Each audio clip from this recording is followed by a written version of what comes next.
Hello नमस्कार. आमचं गाव नवगाव, तालुका पैठण. ही आमची सरकी आहे 1.5 एकर. 2025 मेच्या महिन्यात 25 तारखेला लावलेली सरकी आहे. पंजाबराव ढगसाहेबचा हेडो पाहिलं होतं आम्ही 24 तारखेला. ते म्हणले लावणी जर केलं तुम्ही काही अडचण नाही.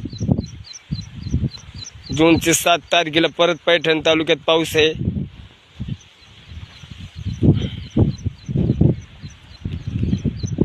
दोन बाय 4 ही कापूस आहे आमची. कोडोर राणे वरचे पावसावर ही सरकी लागवड केलेली आहे.